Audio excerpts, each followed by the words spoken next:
In sophomore year, I had a math teacher named Mr. Big. He was famous at my school because of how short he was, which you didn't always realize until you stood up from your desk.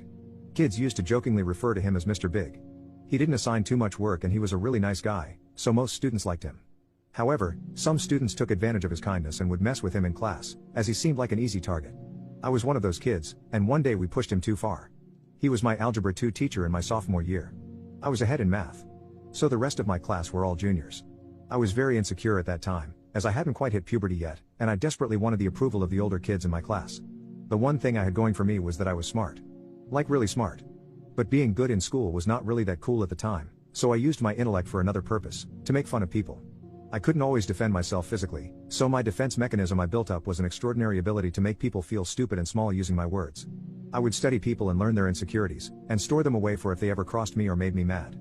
For Mr. Big. While he was obviously insecure about his height, I learned pretty early on that his biggest insecurity was control. He made kids raise their hands to go to the bathroom, was super strict about his assigned seating, and he never let students stand up without asking him first. He loved being in his classroom, because there, he was in control of the situation. So I decided to take that away from him. One day, me and the 3 guys at my table in class started humming. We hummed as low as we possibly could, which made it impossible for Mr. Big to tell where it was coming from. At first, he laughed and said, "Can whoever is doing that please stop so we can continue with the lesson?" We stopped for a few minutes, but then we started up again. Now Mr. Big was agitated. He whipped around, trying to catch the culprits, but he couldn't tell because we made sure to keep normal expressions as we hummed. "Guys, this isn't funny anymore, whoever is humming needs to stop now."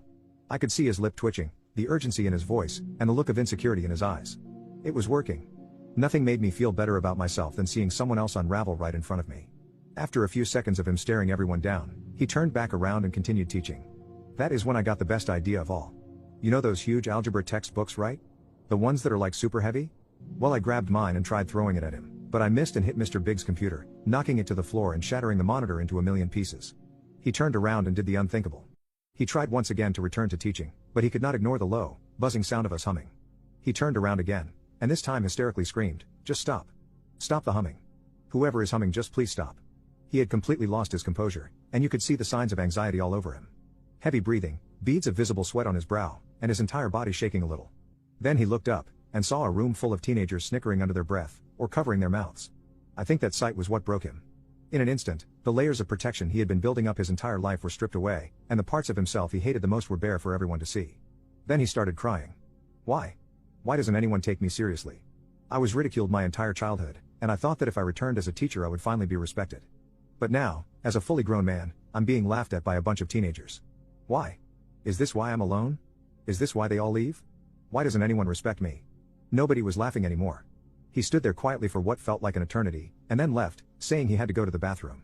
He didn't come back for the rest of class, and the vice principal had to come in and take over.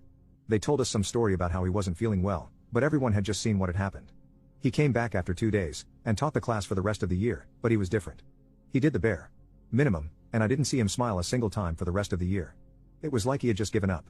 He stopped caring if kids went to the bathroom without asking, or sat in the wrong spot, or stood up to walk around class. I had shattered his classroom paradise into little pieces, and he wasn't interested in putting the pieces back together. As for me, I wish I could say that this was a big turning point in my life, and I never did anything like that again, but I would be lying if I said it was. Sure, watching a grown man cry in front of me did make me feel guilty, but that feeling was wiped away the first time one of the older kids said, "Dude, that humming thing with Mr. Big was hilarious." I continued to walk around with hate in my heart, and hurt a lot of people who were close to me in the process.